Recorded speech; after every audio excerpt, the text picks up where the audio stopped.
Anyway, sorry, Check. Yeah, I can see it. Looks good. Yeah. This is a great device, and it's very reliable.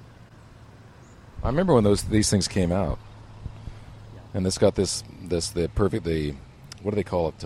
Coincidental opposition of these two mics. Uh-huh.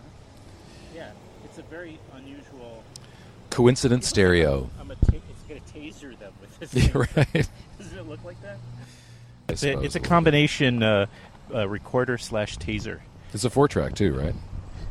Is it not, or is it just a stereo thing? Track. Well, yeah. Don't tell me you don't know, Adam.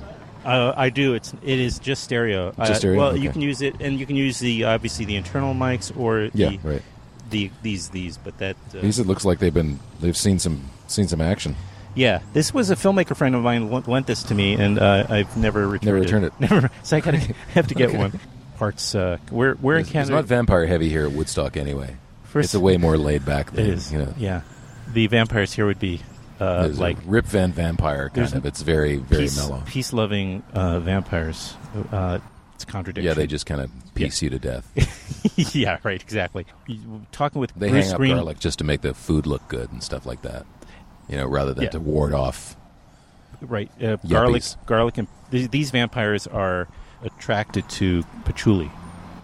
I don't know. I've run out of jokes. No, it's okay. There's a lot of patchouli here. There's a serious incense thing going on in virtually half the stores. I'm kind of actually impressed while we're on the subject of. I haven't been here in a number of years, but they kind of do keep up this.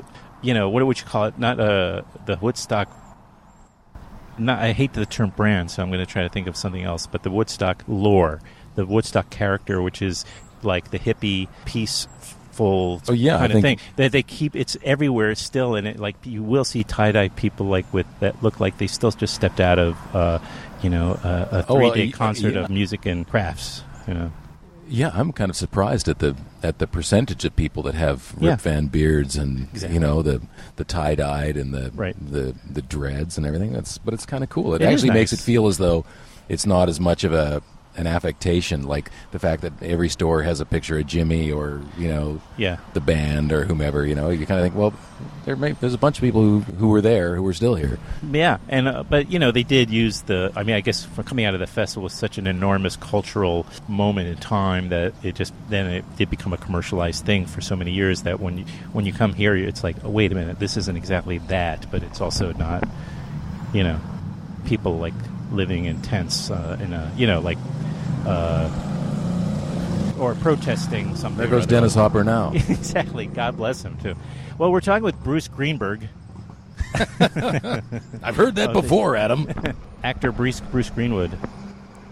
Yeah, open up your water. Never mind. Yes. All right. I've been following your career for quite a while, actually, so it's really nice that this whole converged to... Yeah, I've been around as long as some of these bearded, tie-dyed cats that are walking around Woodstock. Well, I don't know about finally, that, I have been. Yeah, but you've been acting in films at least for it must be around 3 decades now. I don't know. Yeah. Is that not to like put that? too fine a point on it. 3 decades I'm easy. Okay. Yeah. You're from Canada, right? Which? Well, yeah, I was born in Quebec, but I grew up in Princeton, New Jersey. Did you? Until 6th grade, then we moved to Canada. Oh, okay. Yeah, and then lived in Canada until grade 12 year, moved to Switzerland, then moved back to Vancouver. Oh, you lived in Switzerland for a while? Yeah, just for a year. My dad was doing some research there. Oh, okay. And then back to Canada again?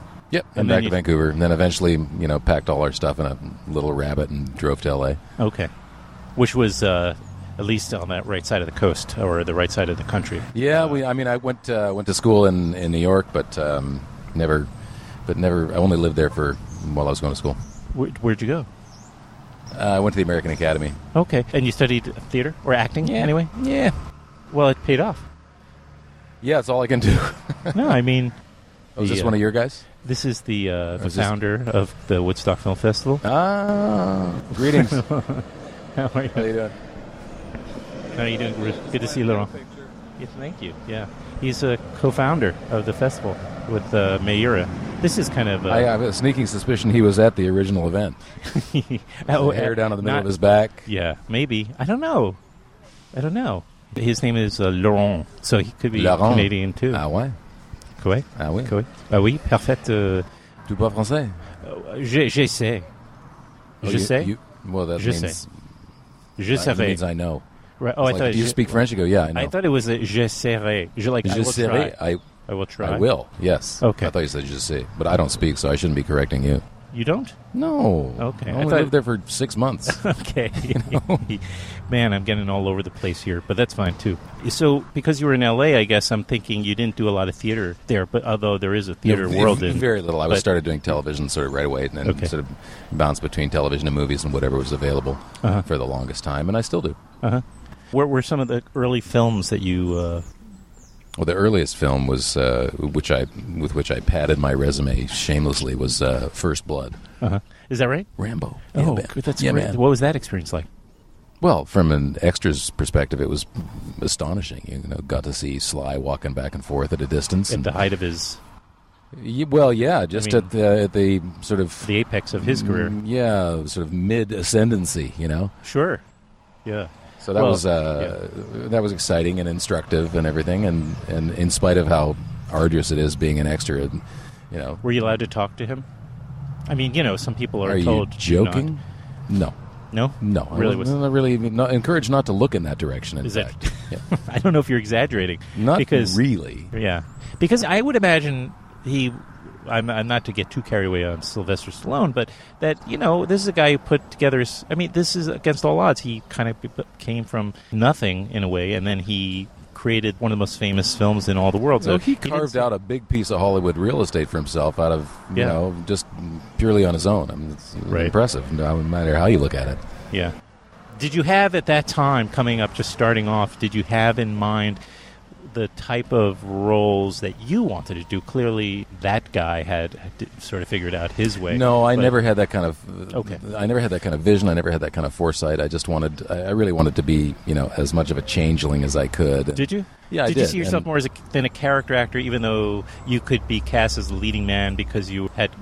I think most actors do. Good-looking guy. I think most actors do if they're thinking about longevity. The person they're they're thinking about the person they're playing, the quote unquote character they're playing. You don't think in terms... I mean, I never did. I never sort of thought... I wasn't smart enough to think in terms of trying to use the way I appeared to other people. You know, I always saw myself as... You know, I think we all see ourselves as pretty... just kind of normal looking, you know, nothing special. So you don't try and mine that claim even if there is territory there, you know. Mm-hmm. So you weren't quite so... What's the term? I was completely unself-aware. Okay. That's not to say I wasn't self-conscious. Were there, and again, going back into the first, let's say, period of time when you were starting to get roles, were there any actors that were inspirations, I guess? Yeah, there's a guy, and he's still around, a guy named Brad Dourif, if you're familiar with Brad. Yeah. I mean, he's one of my favorite actors ever, and he's the reason I wanted to become an actor. Really? Yeah. Once, I would say, like almost like a very obscure choice, and yet, on the other hand, an actor's actor, just like one of those faces that you see pop up. Yeah, no matter what he does, films. it's riveting. And when, he's worked for everybody, when I was a kid, too. I was watching Cuckoo's Nest, and I saw him do that, and I went, wow, that's where I want to be. He was for people who maybe he kind of like a bug-eyed a little bit, right? Wasn't he kind of a little bug-eyed a little bit? Like, I don't know how to explain. he had and still has a sort of very chiseled face, but he's a very intense guy with he radiates intensity, I guess, for lack of a better word. That's a good word. No, it's a good way to put it. And then, you know, worked for everybody. Like, and even I remember Herzog. He did a film with Herzog, I think. Oh yeah, no, right? Yeah, he's a great catch for whoever's working with him. Yeah, and not also a leading man type either. So it's kind of it is. I could see that you were interested in other things. Now, what was the... here's where I was trying to remember before I sat down with you. The Hereafter? The Sweet Hereafter. Sweet Hereafter, thank you. I think, you know, quite honestly, although somehow or other I miss your role in Rambo, but... Guardsman number 4, if you're looking for it. I'm going to go back, trust me. Yeah. And we're going. By the way, we will get to Wildlike because it's really an exceptionally great film. But now that I have you, talk about a couple of things like The Sweet Hereafter, which, you know, put you on my radar. Is that right? Yeah. I mean, I think I was so terribly moved by that film. And, your performance in it, I think it's one of the great films to come out of that period of time. Actually, I think it was a really remarkable. Well, it's from a book that still resonates today by Russell Banks and Adam McGoyan, who wrote the screenplay. Just found a way into telling that story in a really complete way that also played with time in a way that the novel didn't, and that's one of the things that Adam is I suppose you could say famous for. So he found a way to unpack the story in this elliptical, almost backward way, and that made it, in a sense, it was one of those things where all you have to do is just do your tiny part, and it becomes part of this whole that's more than the sum. Yeah. And as a director, that experience, he was we first met when we did Exotica, so we'd already become friends by then. Okay, yes. And maybe I obviously saw you in that too, because that was maybe my first Adam McGoyan film. And I was hidden behind a big beard in that movie. Okay, and then in The Sweet Hereafter, I was sort of playing with big tufts of facial hair, and I thought, well, I'll show up for work with a beard, and I talked to Adam on the phone. He said, we'll just chop off bits of it till we're happy with what you feel Billy should look like. So we did that, and big mutton chops, lose them, lose the goatee, but then we ended up with a big kind of sweeper mustache. Yes. Oh, that's good. And I said to him, I suddenly had this thought, should I take out my front tooth? And he goes, what? I said, I can take out my front tooth, because at the time I had one of those flippers because I had my tooth knocked out. Mm-hmm. And so I popped it out and smiled, and he went, oh, man, I don't know. Okay. A little intense. Okay. Yeah. You butt in. And then we realized, okay, we've got to find a place early in the movie for me really to grin widely, so it's clear that he's missing a tooth, so you're not going, what the hell, what did I just see? Has he got a raisin stuck in his mouth? This is intentional, right. Yeah. And this is an intentional character choice, Yeah, so we did that, and but he's just such a great guy to work for. He's just one of those guys who lets you come in swinging hard, I would love to talk to him someday too. Definitely when I was starting to really think about independent film and that type of filmmaking in a more broader way in terms of film, there are these kinds of filmmakers that are doing this type of thing. He was an early filmmaker that I really admired and always look forward to. It's during that period from Exotica through Sweet Hereafter and a couple of more films getting more and more intense, and he was made some amazing films during that period of time, and now as he's entering his autumn part of his career, he's now he's kind of more mature. Early for that. Well, I don't mean his winter. No, but what I'm saying. Well, I know it's true. We're very. It's not a good way to get. Not a lot of people know that we're very we're young men. We are very young. I mean, just a little silver in the beard, as you well know, doesn't indicate age of any kind. I do want to distinguish between autumn and winter. Nowhere near winter yet, so we're just entering sort of our. It's a good thing. This is a good period. You're getting probably the best roles of your career now, I'm guessing. Yeah, I think I probably am. Yeah, but I'm tremendously fortunate anyway. I'm just very. I feel fortunate to still be doing it, even though I feel like I get a little better as the years go by. It's still, it's really competitive, and it's not an easy industry to be in. Yeah. And you sort of have learned how to navigate between studio films and these indie films. What's that process like? Where did the scripts come from, I guess, is the question. Used to be, up until about 3 or 4 years ago, it used to be, well, look, I'll do whatever I can get. I'll do virtually anything. I mean, I say no to things I think are terrible, but whether it's television or whether it's independent or whether it's sort of studio-based, it wasn't as though I was really trying to balance those elements, and now I am trying to balance them a little bit. So you're being more thoughtful in that way. Well, I'm being just a little more judicious in what I choose to do, right? Like choosing to do Wildlike was one of those things where I really liked the script, and the environment really, really appealed to me.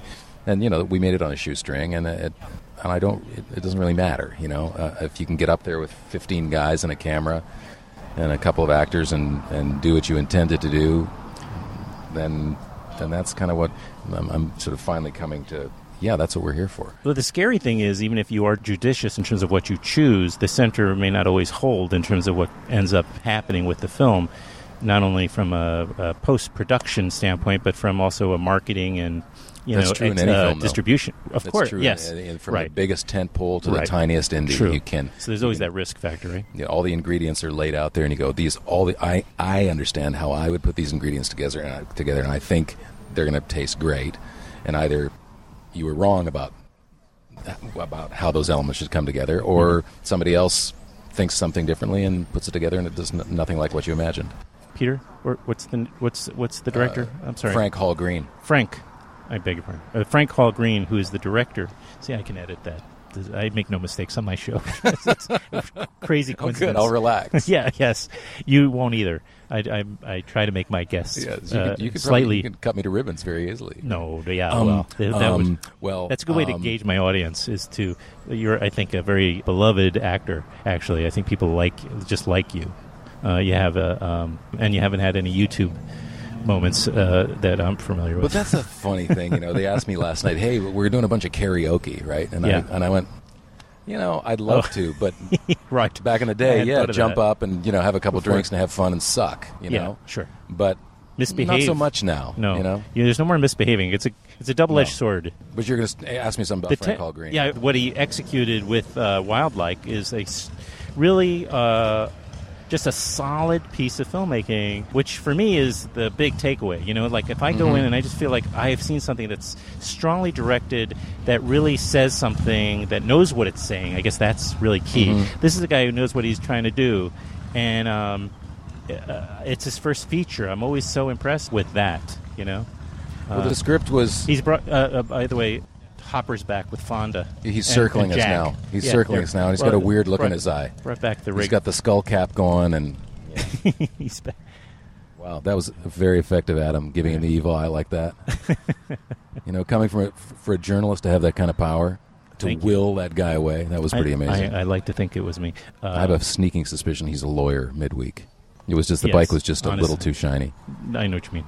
No, I was going to say the script itself was strong going in, and its basic elements were pretty compelling. Oh, thanks.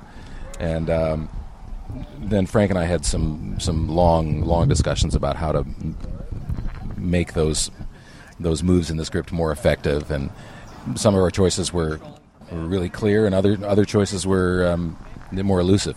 But ultimately, I think we made something that's that has a real heart, and also has something to say, and asks the audience at the end of the day to consider what they've seen and to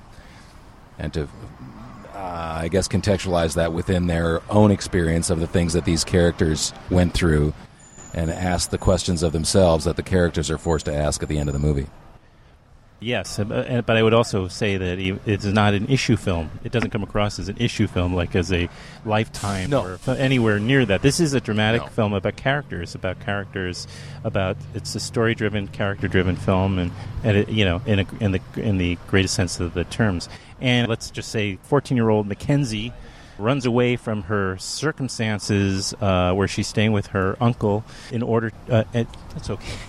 We were hearing the producer and director. It's okay. That's not unbelievable. Unless they're when you say first-time director, often I see. They won't stop talking. I don't know if he's a first-time director, but I know it's his first feature. I assume he made something in the past. I assume he's made a few things. But anyway, but she runs away. They're in Alaska, and she runs away, and she runs into your character, Renee Bartlett, or Bart, event, as she's of this 14-year-old girl. An event happens in her life with a member of her family that drives her away, of which she's terrified. She doesn't know where to run, and she finds herself, in the middle of nowhere in Alaska with no one to turn to, and she tries to attach herself to a couple of people, and it doesn't quite work out, and then she sees this guy that I play, Renee Bartlett, and maybe has a sense that there's safety there, and maybe at this point it doesn't really matter. She just needs somebody to sort of stand under the umbrella with, and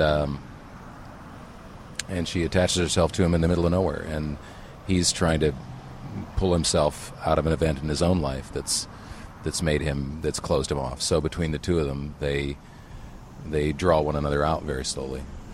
Yes, and you both need some level of healing, which if it's not in an active way, it's sort of in a more passive way. You're able to sort of lean on each other on some level. That's going on there too. Just by virtue of the interaction, they're both and very and the quietness. closed. Yeah. And quiet people, and it takes, and that's one of the beautiful things about the film is that the silences between them are sort of echo pretty loudly, especially given the physical environment of the movie, right? Yeah, which is this huge, grand vista that we shot in Denali National Park, where I'd never been before, and was one of the things that attracted me in the first place, right? I mean, you get up there, and in fact, the whole crew, we only had 30 people. And lots of times we'd have to hike a quarter of a mile to get to the location, and we were all just sort of astounded at the vistas and the environment. I can't imagine. It was a great 6 weeks. It was really fun.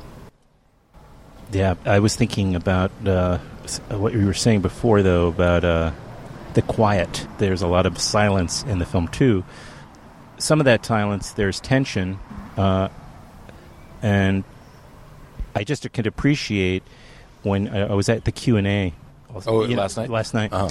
That's where I saw it. And I was that you intentionally kept not excavating, but just taking out too much. You kept taking, not too much, you kept taking out a lot, as a team, creative team, it was stuff that was telling people things or too obvious. It's like, let the audience keep arriving at things on their own. Every time you have something that is kind of like telling you something in a very maybe in an expository way, it would come. You take it out. That's really, I think, great. We really tried to winnow out the exposition. Yeah, and that was kind of after the fact. When we were shooting it, we thought, we need to explain this and we need to explain that. And no, you don't. Right. Then you were like, but the thing is, you feel as though you have to have that just in case right. The audience is really scratching their head and going, I'm dissatisfied with how it's progressing, right? Right.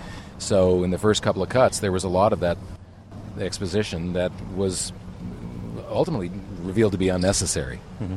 So it makes it cleaner, and you can allow more silences to resonate, right? And the audience in those silences can make some assumptions of their own that deepen the film for them. And the audience feels like they're being treated with like they're intelligent too. And I don't know if it's an active thought, but you come out of there feeling not like you've been dumbed down on some level. Like it's nice to be in a film where you can arrive at things like the filmmakers have enough trust in their audience that they can figure it out and they can arrive at things without being told. So much. And you can do that more in a film than you can in a book or in a written piece. Oh, yeah, because you're taking a risk, right?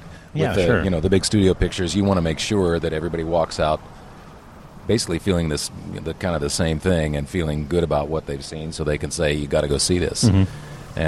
And this kind of movie, you have the liberty to make it, to allow it to be more elliptical, and allow it to be something that might mean one thing to somebody and another thing to someone else. It's being careful so I don't give away certain things, but there is a lot of tension, as I did refer to a few minutes ago in the film too, in terms of her sense of what she's always dealing with in terms of her being potentially caught, or I can take some of this away, I'm going to just speak freely, that she could, of course, be apprehended, or she can be, she's on the go, so there's some tension there. There's tension with your character because you're putting yourself at risk as well by traveling alone with her, albeit there's a couple of things that happen where, you're showing, obviously, that, when you call the police, for instance, right when you came down from the mountain, things that you brought up last night.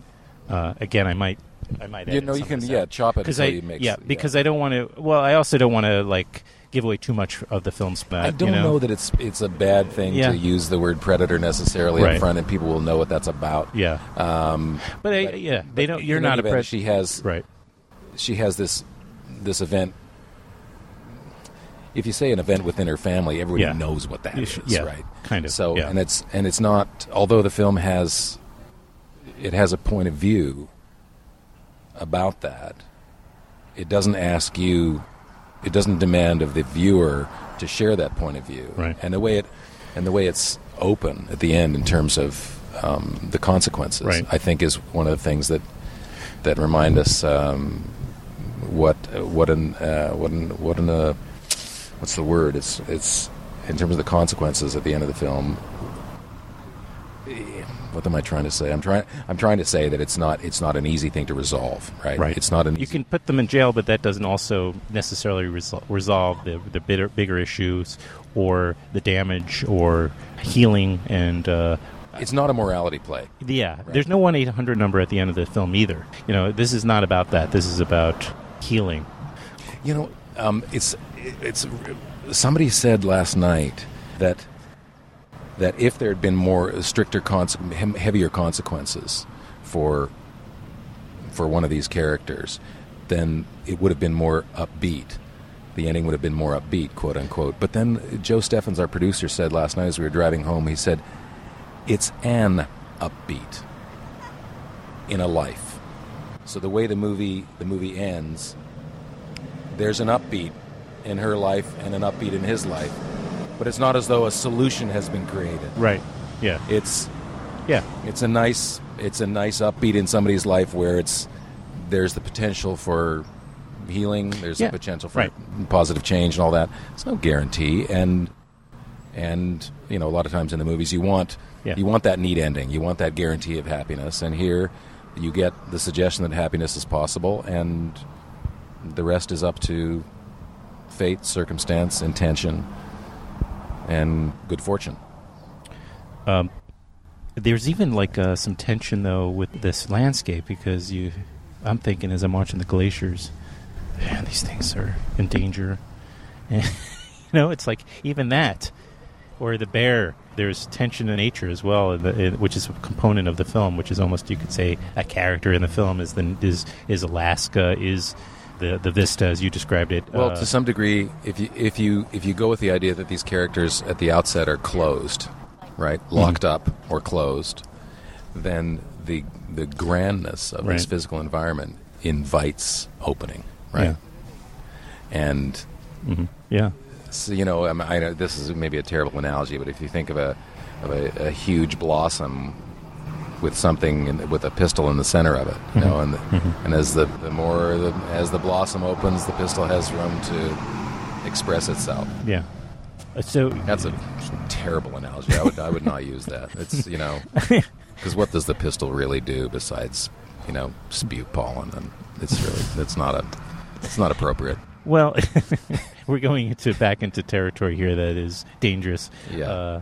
No, but it is a really strong work, and it must be, I'm guessing, the kind of legacy you want to leave as an actor. Films like this, it's a nice opportunity for you to, in a way, carry a film. I've played so many guys with hidden agendas that who look like decent human beings, but ultimately are not entirely. Right. And this was an opportunity to play a guy, although he had troubles, was at bottom fundamentally a really decent man. Right.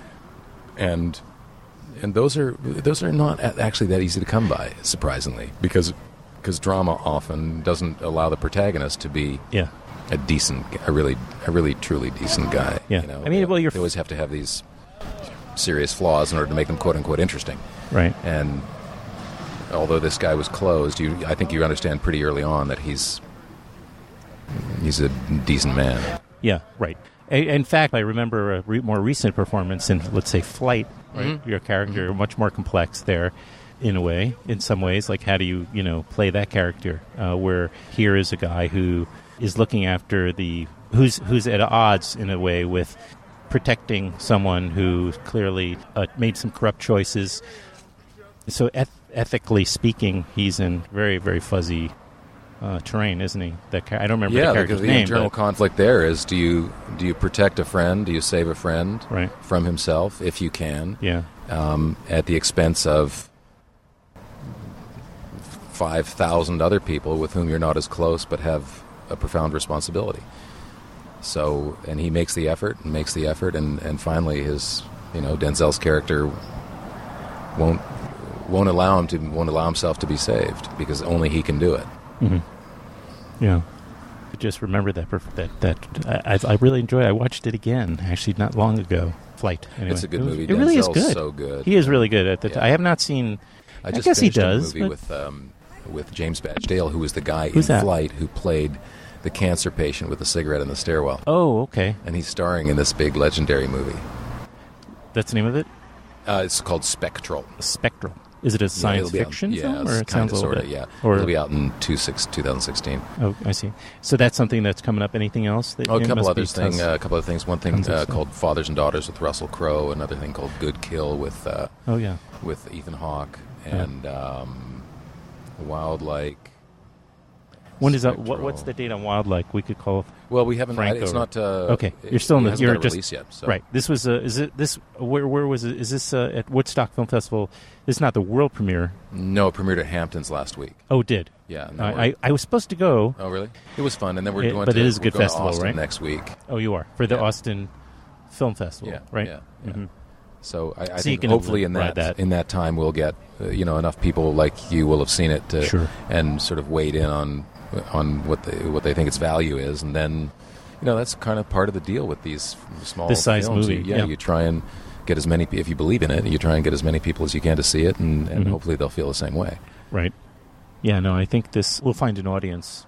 Feel pretty secure in that. It's this young impossible actress to say watching it, in the screening room when you're just there with the director, who's going to respond to it, But people have been responding really surprisingly. I mean, really, like to a man, really. Yeah.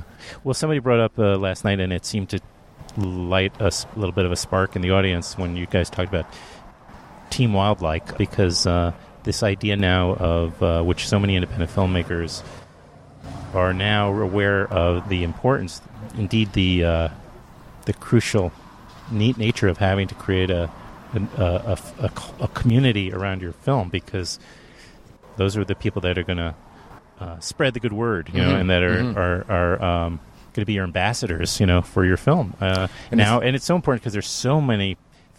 The playing field is so broad and so wide and so deep that with films and how do you find your audience when there's so many films coming out, 20 films in a week sometimes or more. Yeah, it's really a crowded arena, and it's and you just have to hope that somehow there's enough magnetism in the thing that you've been part of creating that people get drawn to it, and it develops a momentum of its own. Well, the digital age has opened things up for almost anybody to make a movie, and even to sort of distribute it in one way or another, right? Because there are new methods now. Yeah. So it's made it difficult for a lot of people, too, because of this sheer amount. But on the other side of it, it makes it a little easier because of the digital age also to find an audience that would love Wildlike, that may, without social networks or Kickstarter, Indiegogo, these types of crowdsourcing things, makes it a little, having those things makes it easier to connect directly with somebody who, for instance, loves Alaska. Or Alaska. The 14, 15 people that live in Alaska, for instance. I'm almost sure they're going to all see all worked on the movie. That's right. They've half seen the crew. movie, right? In real life. Yeah. You know what I'm saying, though? But I do, but it makes it's different than Hollywood to access the people you think you want to quote unquote target. Yeah. But at the same time, I think you can get lured into a sense of trying to find a very specific audience when sort of honing in on a really small demographic that seem to be responding. When you might be better off to just show it to more and more people and let it find its own level of interest. It's hard because it all costs money and it all costs. Well, that's the thing, you guys. I don't know about your marketing budget, but I guess it's not going to be as right. There's nothing. Precisely. So I imagine a film like Flight, for instance, or what was the one, Spectrum? Spectral. Spectral. They spend as much on the marketing as they do on the movie. Yeah, exactly. So therefore, when you plaster posters up all over the buses and subways, and on TV, obviously, you're going to find an audience by default. You're going to get a certain number. So we could buy a poster, right, and we'd have to drive it around in the back of an Econoline van, all right. and try and find crowded streets. Sure. So here we are at festivals, hoping that a handful of people will see it and begin talking about it. Sure. Get the buzz going. Bruce, thanks so much. You're welcome, Adam. Yeah. Really nice meeting you. And we'll... the other movie is a movie called Elephant Song. that was at the Hamptons also. Oh, okay. And at TIFF. Oh, so you really were busy. Oh, you were up at TIFF too? No, I was working on Spectral at the time in Budapest, but I haven't been home since end of June. Really? Yeah, I went home for 48 hours to pack a set of bags, and now I'm not going to be home again until end of November. Part of the... it's just part of the itinerant life of an actor, you know. Yeah, sure. The vagabond, the gypsy, as it were. Right? Do you have children or grown? No, children? It's on the internet. My wife and I have a daughter who I think is 17. I'm not sure what her name is. It might be Cindy. However, that's... what are you saying? Well, apparently the two of us had a child without knowing it. Oh, okay, gotcha. Yeah. As far as I gather we did a great job raising her, and eventually she'll show up, I guess. Yeah, but that's the kind of thing you just kind of go, well, you know what? If there's some falsehoods out there, fine. Yeah, you know, let them go. Sure, go for it. Because I just as soon have a bunch of nonsense out there as I would my real life. Right. You know, that's why I have a hard time thinking about Twitter. You know, I get it. I think I probably should, because then it would be a way for me to connect with, 400 people that have seen this movie in the last week and go, hey, what did you think? Yeah, but those 400 have. That's exactly, kind of the in lieu of the marketing budget. That's the argument for doing it. But I'm a little loath to have to come up with something clever every 45 minutes. You know. Yeah. Or be revealed to not have something. I'm trying clever to come up with something. Minutes. Oh, do you do 45 that? days. I tweet. Yeah. You have a follower? I have 1,000 followers, which is, I understand, like nothing. By the way, if you're listening and you are one, I appreciate it. But very much, actually. Truthfully, I'm always like anybody's interested in what I'm doing, I'm honored. Flattered, yeah. I really am flattered. I mean, like, goodness.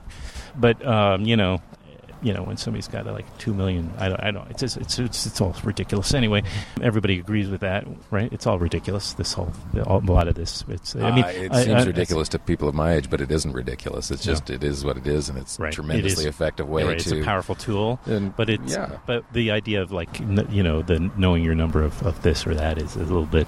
It's a bit superficial. I guess. Well, I mean, there's ways where you can still be amusing and pointed and have a point of view without saying, here's my address and here's my phone number and, this is where my kids go to school. Yeah, right, exactly. Yes. You don't have to do that. Well, I hope that our paths cross again soon. Yeah, likewise. Thanks, Adam. Really a pleasure. Yeah, cheers, man. My name is Bruce Greenwood. You're listening to Filmwax Radio with Adam Shardoff. And today we're going to be talking about Wildlike, a film we've got coming out hopefully this year, that has stars me and a young girl named Ella Purnell, who's a wonderful English actress.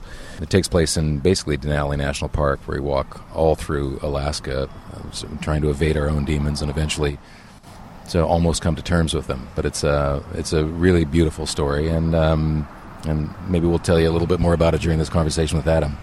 Thank you. A bit of a long introduction, I guess. Well, I was thinking of just an ID thing where you just say, where I would stick it in occasionally into, but that's great. I'll just do an ID. Yeah. Filmwax Radio. Yeah. And by the way, I'm actually glad you did bring her up. Elle is her name is? Ella Purnell. Ella, because I didn't really talk about her very much, and she was extraordinary. She was a really talented young lady. She's super talented. You know what I mean? Yeah. And obviously got an amazing career ahead of her, so. Well, she's also one of those people who's endowed with a face that the camera just cannot get enough of, Right. And she's got a real sense of herself, and she can be very internal, and she's a young person who's really capable of internalizing virtually everything, and it makes it really compelling to watch. I'll manage to edit that into the show. The way you just described her.